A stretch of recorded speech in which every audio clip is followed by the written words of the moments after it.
2 Coríntios, capítulo 5, versículo 7. Eu quero hoje terminar aquela palavra que eu tinha começado. Quem lembra? Ver bem. Amém? Foi 2 domingos, pulei um, agora eu vou terminar nesse. Amém? 2 Coríntios, capítulo 5, versículo 7. Eu falei que eu ia terminar, eu vou terminar, irmão. Aleluia.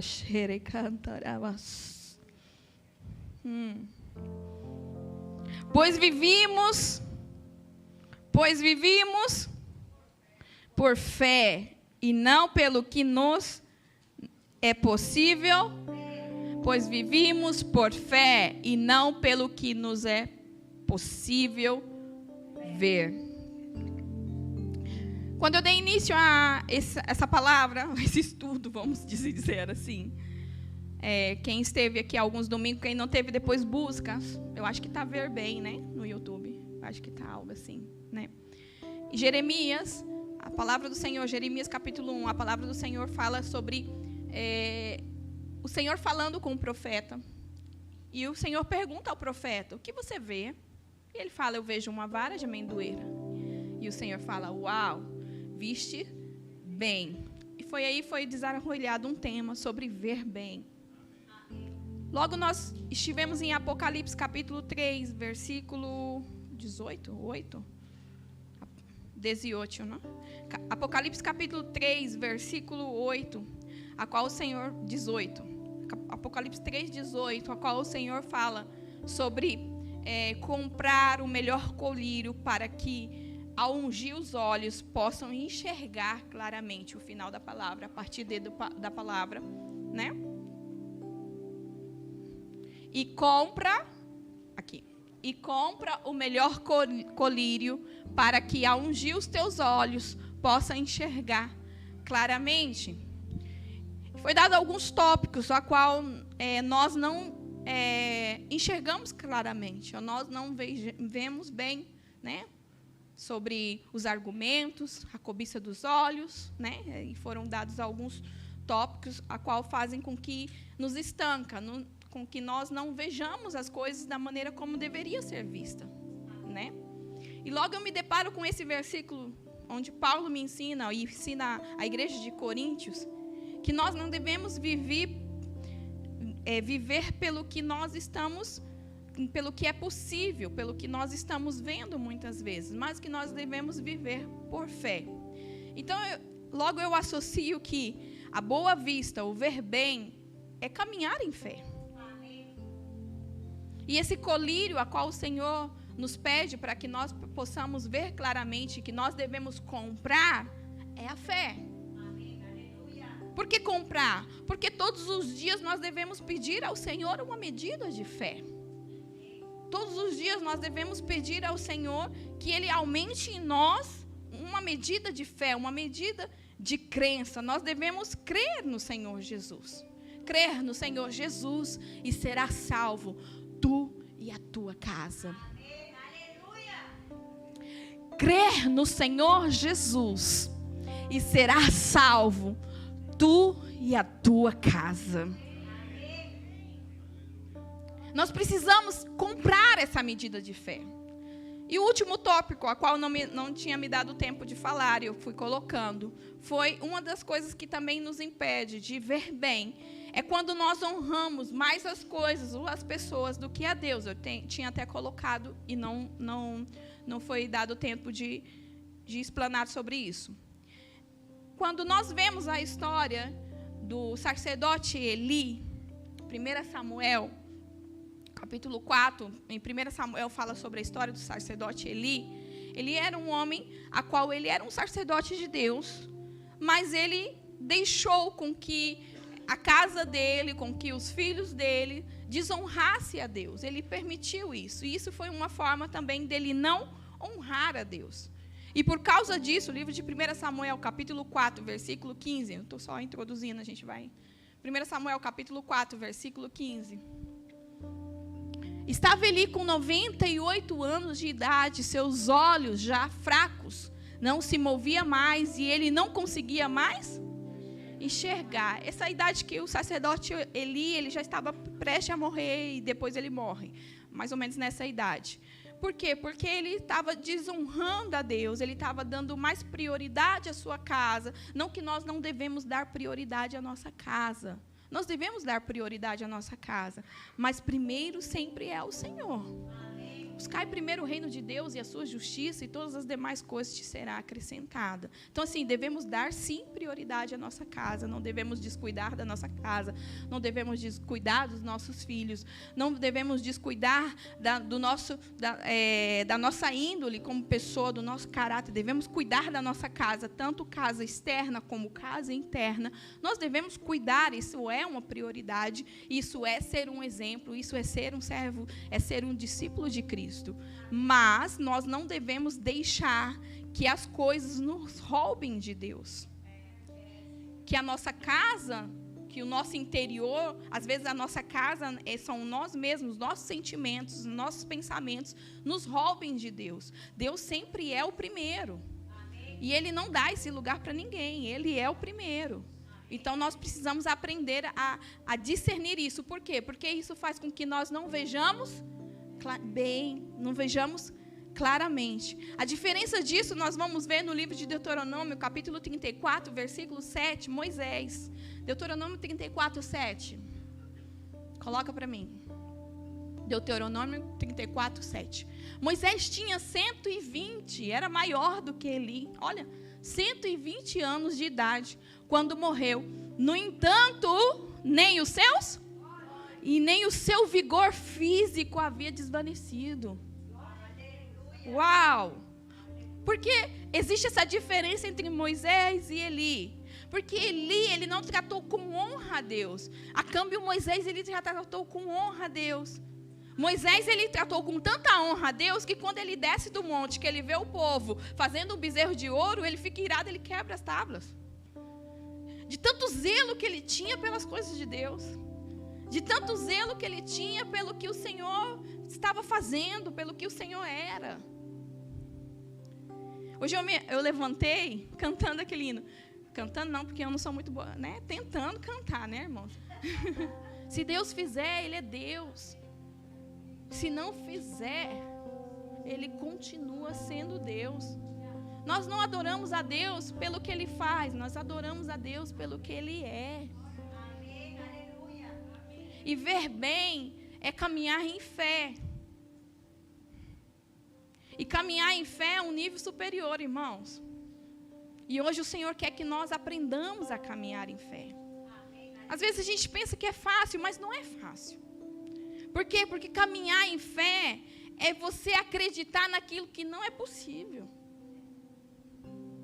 Caminhar em fé é você seguir crendo naquilo que ninguém provou ainda, às vezes. Você imagina Pedro? Se Pedro não tivesse caminhado em fé, ele não tinha tido a experiência de surfar, irmãos. Foi o primeiro surfista da Bíblia. Sem prancha ainda, né? Com os pés. A prancha era o pé. Caminhar sobre as águas.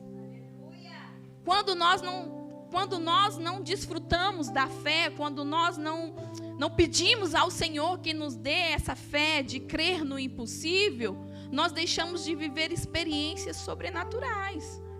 Quando nós ficamos só pelo racional. E é bom ser racional. Não é ruim. É bom ter uma inteligência, é bom, né? Ponderar as coisas. É muito bom, tá certo, não tá errado. Mas acontece que quando nós somos tão racional, nós deixamos de viver experiências sobrenaturais.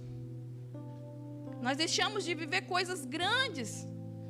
E o Senhor, Ele não quer que nós sejamos cristãos que só ficamos nas histórias bíblicas. Naquilo que viveu Jonas, naquilo que viveu Pedro, né? Naquilo que viveu Moisés. Ele não quer que nós ficamos nessas histórias. Essas histórias simplesmente é algo que nos inspira para que nós saibamos que Deus é poderoso e que o mesmo de ontem é o mesmo de hoje. O Deus que abriu o Mar Vermelho é o mesmo Deus que pode abrir uma oportunidade para você nessa empresa que você vê impossível. O Deus que deixou Jonas dentro da baleia. Não, da baleia não era grande peixe. Quando a gente é criança, a gente aprende que é baleia, né? Mas não é. É grande peixe. O Deus que deixou Jonas dentro do grande peixe 3 dias, é o mesmo Deus que pode deixar esse esposo seu terco dentro de alguns lugares ali, para ele entender que aquele lugar não é aquele lugar, é o outro lugar, ou essa esposa sua, cabeçuda, né? Que não quer aprender, não quer, né? É o mesmo Deus. Mas você precisa ter fé e você precisa viver esse versículo. Não vivimos, pois vivimos por fé e não pelo que nos é possível ver. Amém. Aleluia. Assim é, Senhor. Você precisa entender isso. Que o Deus do impossível siga no nosso meio. Siga fazendo. Amém. Que ainda que estão te dizendo que não vai dar certo, o Senhor, Ele quer que você aprenda que sim vai dar certo. Que sim já deu certo. Olha o que diz João capítulo 20, versículo 29. João 20, 29. Ao que Jesus lhe afirmou: Tomé, porque me vistes, acreditaste? Bem-aventurado. O que é a palavra bem-aventurado? Feliz na alma, no corpo e no espírito. Feliz 3 vezes, irmão. Bem-aventurado os que não viram e creram. Mas não está acontecendo nada. Mas viver por fé é isso. Ainda que não está acontecendo nada,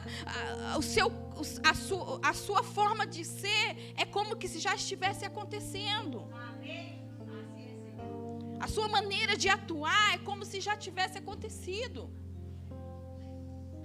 Por isso que a palavra do Senhor ensina: diga ao fraco, forte sou. O que está dizendo? Independentemente de como eu esteja dentro de mim, de como eu esteja me sentindo, a minha boca jamais vai falar que eu estou fraca. Eu posso estar fraca interiormente, eu posso estar derrubada, mas não destruída. Paulo fala isso. Por isso que o crente é feliz, irmão. O crente é alegre. Se você é crente, você tem que ser feliz. Se você não consegue ser feliz, você tem que começar a treinar. Treina a sorrir, querido.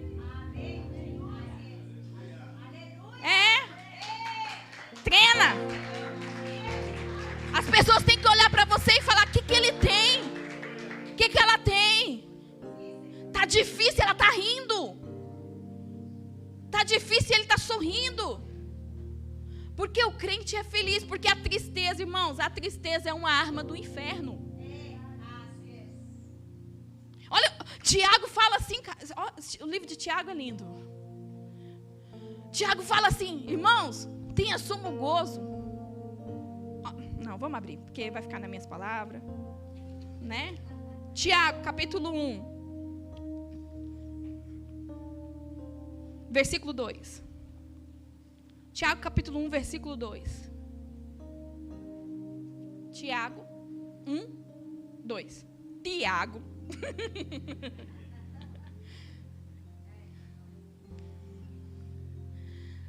Meus amados irmãos, olha isso aqui, querido. Tem que ser crente, não? Só crente faz isso aqui, gente. Considerai motivo de júbilo o fato de quê? De passar por diversas provações. É motivo de alegria passar por provação? Não, é motivo de ser crente. Quem é crente é feliz. Porque não importa se eu tenho, se eu não tenho, se eu sou, se eu não sou.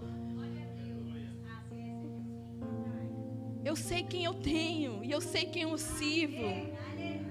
E eu sei para onde eu vou. Eu não vou para o inferno, eu vou para o céu. Então é motivo de alegria. A minha morada não é terrenal, a minha morada é celestial. É motivo de alegria. Ah, mas a minha casa não é a casa do meu sonho. E quê? Ah, mas o carro não é o carro. Mas e quê? Lá no céu eu vou precisar de carro. Será que eu vou ter uma asinha? Não sei. Vai que eu, voar. É motivo de alegria. O crente tem que estar feliz. O crente tem que viver descansado. Aquele que habita no esconderijo do Altíssimo, a sombra do Onipotente, descansará. A arma hoje dos últimos dias é o quê? É fazer a gente ficar ansioso, preocupado, não dormir de noite, perder o sono. Ai, meu Deus, a conta. O que eu vou fazer com a conta? Põe a conta na conta de Jesus. Tem um corinho que fala assim: conta para Jesus aonde é a sua dor. Ele é o remédio, confia no Senhor. Conta para Ele. A gente precisa aprender isso. Quem vê por fé é perseverante. Olha aí, vamos seguir Tiago mesmo. Nós estamos nele, né? Tiago, capítulo 1, igual estávamos. Versículo 3. Olha o que diz. Portanto, sabeis que a prova da vossa fé, produz ainda mais. Porque quando eu estou feliz, independente da circunstância, eu estou demonstrando o quê? Fé. E quando eu tenho fé, eu tenho o quê? Perseverança, constância. Eu não desisto, eu não paro, as pedrinhas não me derrubam, as raposinhas não me tiram do propósito, do foco. Existe uma história no livro de Marcos, capítulo 8, a partir do versículo 22, Marcos, capítulo 8. Mateus, Marcos. Olha que linda essa história.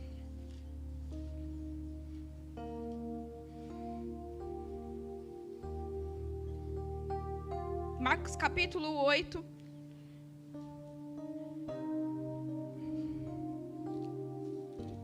Nossa, eu estou em Lucas, gente, eu não estou enxergando, não. Marcos capítulo 8, versículo 22.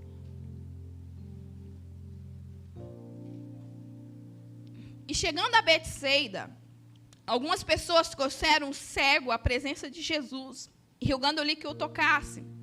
Então ele tomou o cego pela mão e o conduziu para fora, e em seguida cuspiu nos olhos daquele homem, impôs as mãos e indagou: vês alguma coisa? O homem, levantando os olhos, afirma: vejo pessoas, mas elas se parecem como árvores caminhando. Lembrei dos irmãos, né? Não, deixa. Mais uma vez, Jesus colocou suas mãos sobre os olhos do homem, e no mesmo instante, tendo sido completamente restaurado, via e podia discernir. Porque quando eu não vejo com clareza, eu não discerno. Quando eu não tenho fé, eu não consigo discernir. A falta de fé, a ausência de fé, a fé ao contrário, a fé negativa, porque tem a fé ao contrário, a fé negativa. Sabe? A fé de que tudo vai dar errado, não a fé de Jesus, mas não a fé de Cristo, por isso que Paulo fala sobre a fé de Cristo. Mas a fé de que tudo vai dar errado, a fé do inferno mesmo, a fé que o diabo coloca em você. Pessimismo, de que tudo vai dar errado, de que não vai dar certo, de que só comigo. Aí você não consegue discernir as coisas.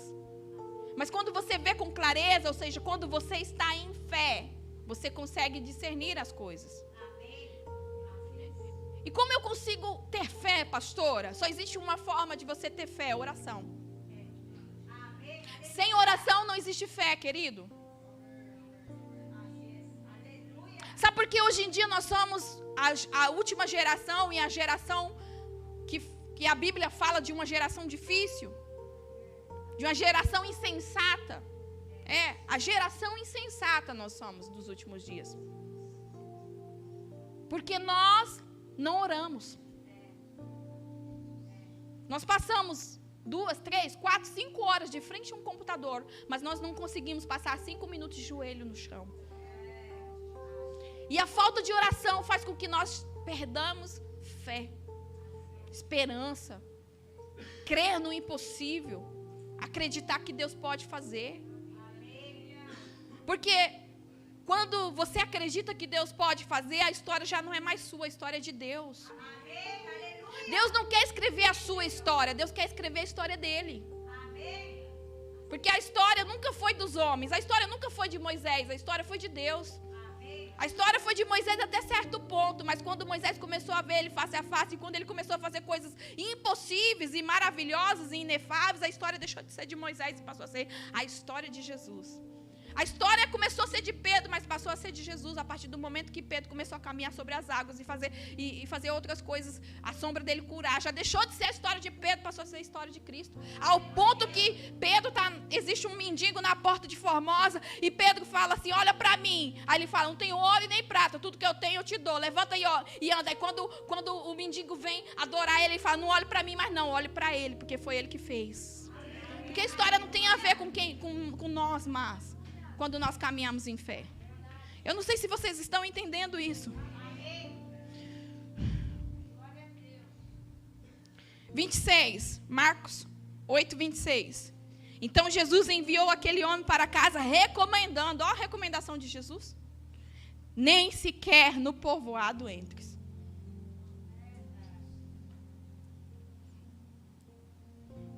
Sabe por quê? Existem lugares que fazem a gente perder a nossa fé. Betsaida, que era esse povoado, era um povoado a qual você tinha fé por um instante, depois você perdia ela. É, pastora? Mateus 11, 21. Mateus 11, 21.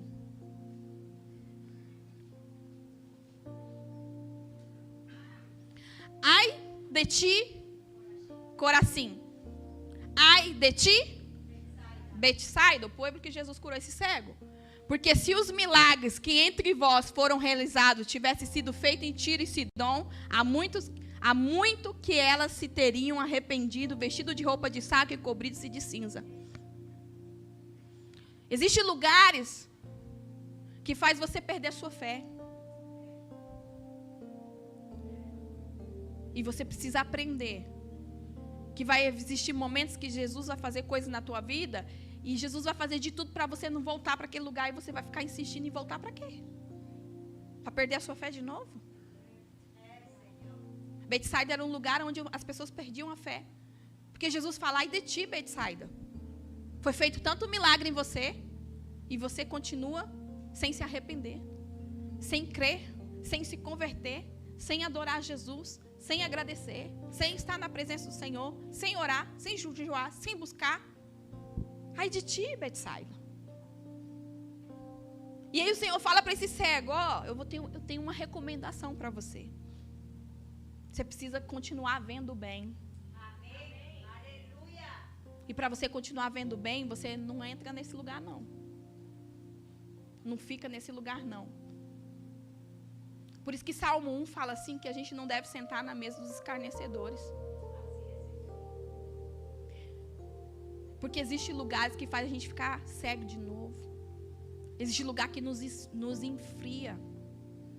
Nos faz ficar morno. Não é frio não, é morno. Porque o diabo já não quer mais que você seja frio. Porque você nunca mais vai conseguir ser frio. Porque você já provou do quente. Você já provou do Espírito. O diabo quer que você seja morno. Porque ele quer que no último dia o Senhor te vomite pela boca dele. E que ser morno? Você oscilar. Um dia eu estou bem, outro dia eu estou mal. Um dia eu estou animado. Hoje eu vou jejuar, hoje eu vou orar. E amanhã quero nada. Quero saber de nada. 2 Timoteu, capítulo 3, versículo 1, olha o que diz a Bíblia. 2 Timoteu, capítulo 3, versículo 1. Sabe, entretanto disto, nos últimos dias sobrevirão tempos terríveis. Estamos nos últimos dias. Vamos. Os homens amarão a si mesmo. Tá passando isso não, né? Serão ainda mais gananciosos, arrogantes, presunçosos, blasfemos, desrespeituosos aos pais. Será que está passando isso, irmão? ingratos, ímpios. Não aceite o desrespeito do seu filho, porque isso é sinal do último tempo. E na sua casa existe doutrina. Sem amor, incapaz de perdoar. Incapazes de perdoar. Caluniadores, sem domínio próprio. Sem domínio próprio. Por isso, hoje, o nível de gente tirando a vida é muito grande. Falta de quê? Domínio próprio. Não consegue dominar suas emoções, vai lá e tira a vida. Sem domínio próprio. Cruéis, inimigos do bem. Traidores, inconsequentes, orgulhosos, mais amigo dos prazeres do que amigo de Deus. Com aparência... será que isso passa? Com aparência de piedade. Porco com cara de ovelha, irmão? Aí você sabe diferenciar se ele é ovelha só quando ele vai morrer. Porque quando ele vai morrer, o porco grita, né? A ovelha fica calada. E o porco fica gritando. Uau, uau, uau. Né? Ou na caminhada, né? Toda vez que o porco vai morrer, toda vez que Jesus manda ele para a cruz, toda vez que ele é provado, o porco grita. Uau, uau. Você já viu um porco morrendo? Ele grita demais. A ovelha não. A ovelha vai caladinha. Ou na caminhada, né? Porque o propósito do porco sempre foi morrer para dar bacon para a gente, né? Glória a Deus. Mas da ovelha, o propósito dela não é dar bacon, não é morrer, não é dar carne. O propósito da ovelha é o quê? Da lã e da leite. O propósito da ovelha é sempre estar acalentando o outro. Sempre estar cobrindo o outro. Sempre lã, vestimenta, cobertura, calentamento. Da leite. Leite o que é? Doutrina. Ensinando a doutrina para o outro. Ensinando a santa doutrina da palavra do Senhor para o outro. Então, na caminhada, você descobre. Porque o porco ele não consegue nem dar lã e nem dar leite. Então, na caminhada, você descobre quem é porco e quem é ovelha. Mas aí tem o porco que tem aparência de piedade. Todavia, negando o seu real poder, afasta, portanto, desses também. Por quê? Porque esses é o que está dentro da aldeia que te leva para você perder a sua fé. Porque são pessoas assim que se intrometem pelas... Cuidado com quem entra na sua casa. Não só na casa física, mas na casa mente, na casa alma. Cuidado com quem entra dentro da sua casa, com quem você permite que entre na sua casa.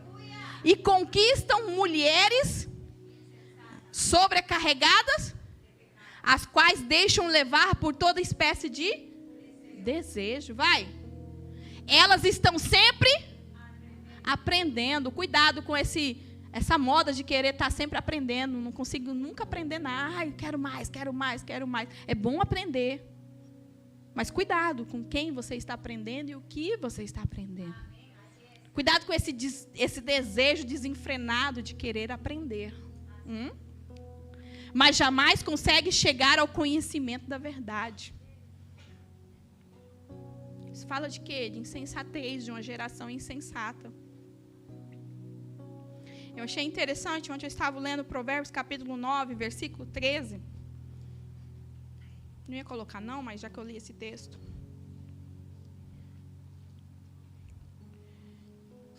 E olha o que diz essa palavra. Provérbios 9, 13. A insensatez é a mulher sensual, exibicionista e ignorante. Isso fala de uma igreja sensual, exibicionista e ignorante. Vai. Sentada à porta de sua, no ponto mais alto da cidade. Isso fala de uma igreja sensual, exibicionista e ignorante, que fica sentada à porta da sua casa, no ponto mais alto da cidade, internet.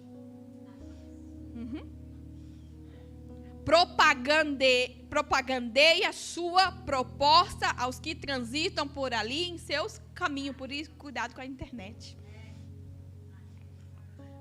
Porque essa igreja sensual, exibicionista e ignorante, ela fica pela internet, buscando quem está transitando por ela. Vai. Vinde todos vós os... Quem é incauto? O que é a palavra incauto? Pessoa que não tem malícia, que é fácil de enganar. Vinde todos os incautos, e aos que não têm bom senso, ela convida. Bom senso é bom senso, né, irmão? Não precisa explicar, né? A água roubada é doce. Palavra. Espírito. E o pão que se come escondido é ainda mais saboroso. Cristo e palavra. Escondido. Faz as coisas tudo escondido. Hoje já não existe mais aquela coisa de bendita a sua entrada e bendita a sua saída. Já não existe mais. Eu saio, eu entro, eu saio, eu vou, sem bênção. Vai. Contudo, eles nem imaginam que exatamente ali reside os espíritos dos condenados, que os seus convidados estão todos nas regiões mais profundas do inferno.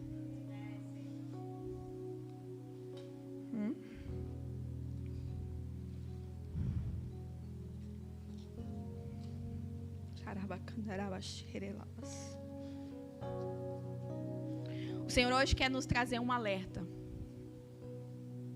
uma recomendação,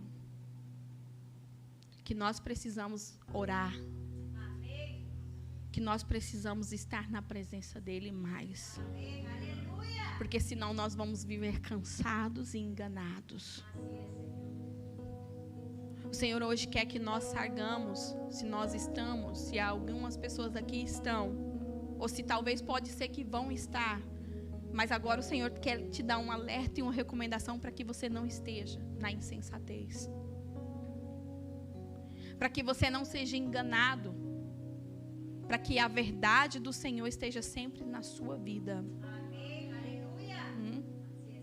O Senhor hoje, Ele veio aqui para te dizer, a sua vida, ela não é uma vida baseada no racional, ela é uma vida baseada na fé. Você precisa aprender a caminhar em fé. E caminhar em fé não é você que ganha a batalha, é o Senhor que peleja por você.